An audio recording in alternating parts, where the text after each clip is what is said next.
Episode 1. Did Sherlock Holmes really exist? A foggy morning, 221B Baker Street, London. While London still sleeps, a window creaks open on Baker Street. Tobacco smoke wafts into the morning air as a tall, thin silhouette emerges. In one hand, a magnifying glass. In the other, a violin bow. His eyes chase a detail the world has yet to notice. His name is Sherlock Holmes.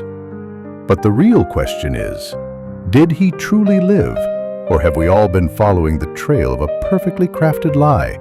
The detective created by Arthur Conan Doyle was so vivid, so intricately detailed, that many refused to believe he was merely fictional.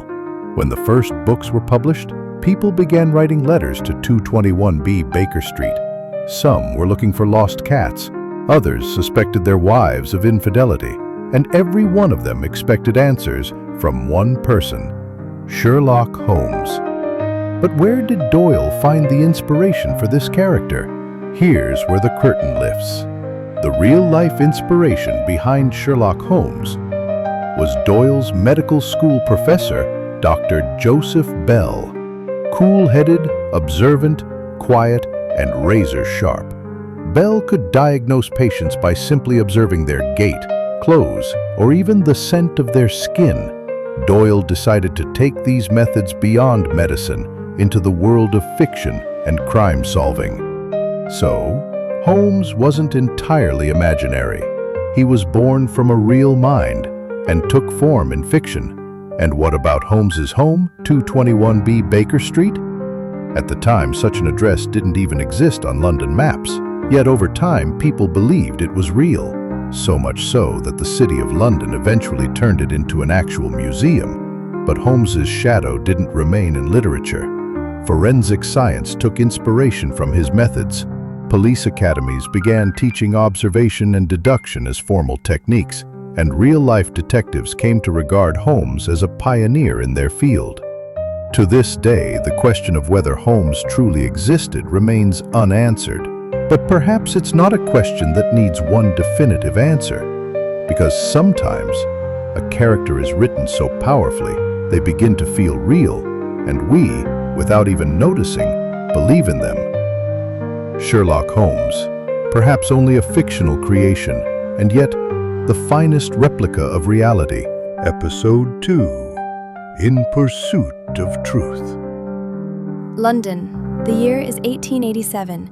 Misty streets, flickering gas lamps, and shadows dancing along cobblestones. A lone figure strides forward, his long coat billowing in the wind, the tap-tap of his cane echoing against the stones.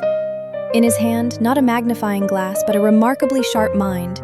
His name, Sherlock Holmes. But was that name merely a character in a novel? When Arthur Conan Doyle introduced Holmes to the world in 1887 with A Study in Scarlet, readers were astonished. Here was a detective who measured a suspect's height from footprints, deduced a killer's profession from tobacco ashes, and pieced together a crime scene with surgical precision, far beyond the conventions of his day. Holmes felt uncannily real. Because he wasn't born purely of imagination, he was modeled on a real man. That man was Joseph Bell, the professor Doyle had watched, spellbound, during his medical studies. Bell could diagnose not only diseases but also people's life stories by observing their eyes, gait, and hands. Years later, Doyle confessed, "In creating Holmes, I merely copied Bell's powers of observation." But was it only observation that Doyle borrowed? Were Holmes's daring cases themselves rooted in fact? Here, the shadows deepen. Many of the Holmes stories echo unsolved murders reported in London's newspapers.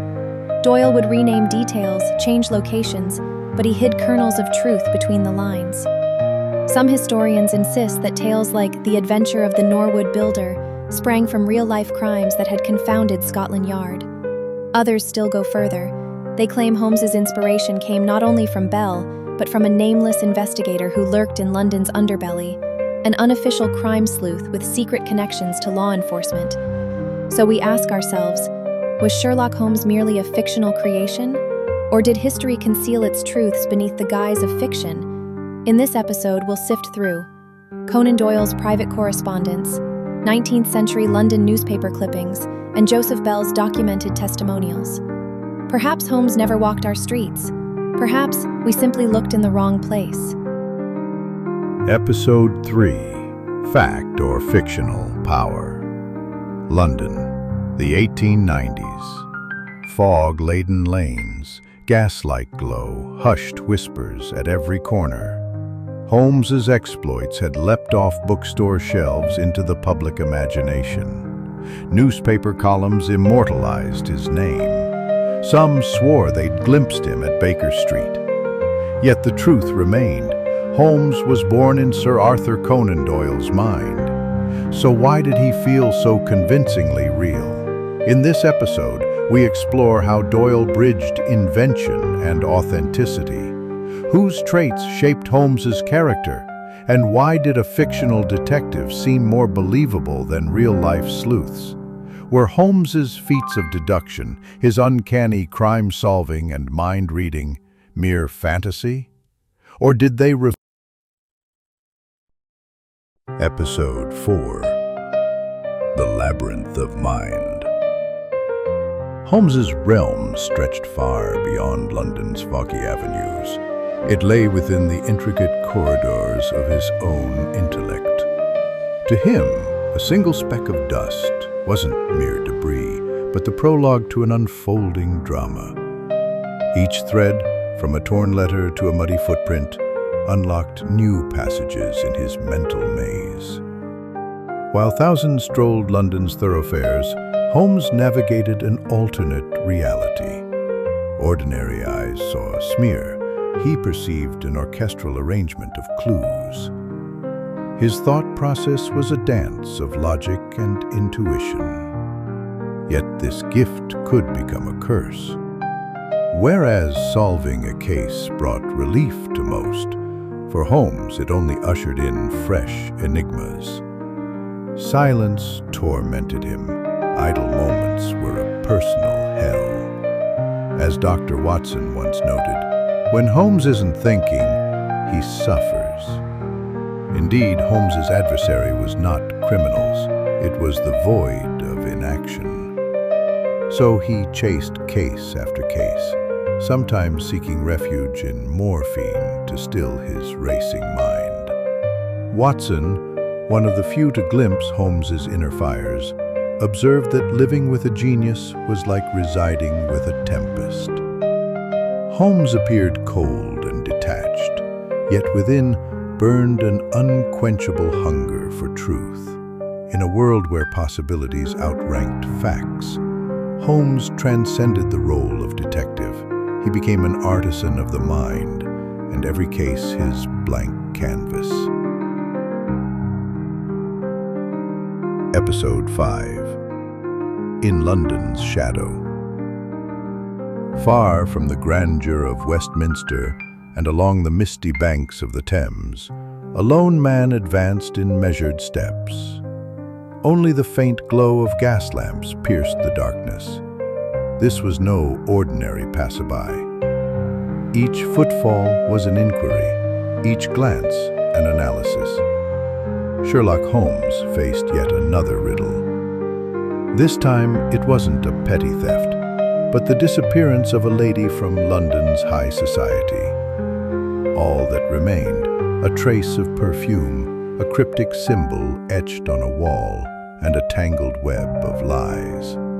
Scotland Yard was baffled, newspapers buzzed with speculation, and the public trembled with fear. But for Holmes, darkness was merely the beginning. Truths hide beneath surfaces and often lie buried in muddy depths. At his side, Watson recorded observations, but the solution still eluded even him. This investigation was more than the hunt for a missing person. It was a chess match of minds. Who spoke truth? Who feigned innocence? Who played a role? And against Holmes stood an adversary as brilliant and as dangerous as himself. As he traversed the night, Holmes also walked the shadow. Episode 7: The Letter from Darkness. One of London's most fog-choked mornings, 221B Baker Street. Holmes held an aged envelope. No royal seal, no Scotland Yard crest. Yet it bore a symbol he had encountered only once before, the last vestige of an unsolved case. Inside lay a cryptic note, reopening an investigation long thought closed. For Holmes, it meant a duel resumed. Watson, incredulous, whispered, "But you ended this years ago." Holmes, unmoved, replied, "Some shadows never vanish. They merely await the right moment to return." The trail led him into London's hidden vaults, forgotten alleys, and the secret sins of the aristocracy. Once more, the shadows stirred. Episode 8. Within the Labyrinth of Thought. In the stillness of Baker Street, Holmes's mind never rests. Before committing to paper, he replays events relentlessly, weighing every possibility, probing each nuance. Even Watson struggles to follow his mental path. For Holmes, crime is not an incident, but a game of chess. Each clue a move, each silence a declaration. His intellect was a labyrinth closed to most, where logic reigned and emotion had no place. He unraveled humanity's deepest knots without allowing his own heart to entangle. By candlelight, he sketched arrows on walls, traced muddy footprints, and mapped entire lives in his memory. That portrait remained incomplete until it revealed the culprit's face. To Holmes, justice was more than a principle. It was the relentless pursuit of truth, whatever the cost. Episode 9. The Hidden Case. Often Holmes's genius outstripped the evidence, yet some cases vanished from official records, tales of government conspiracies or aristocratic cover-ups that even Watson's notebook barely mentioned. We follow one such silent case, a mystery so delicate Holmes chose to let it lie. When secrets outlive their witnesses, some revelations are too perilous to speak. Episode 10. Beyond the Legend.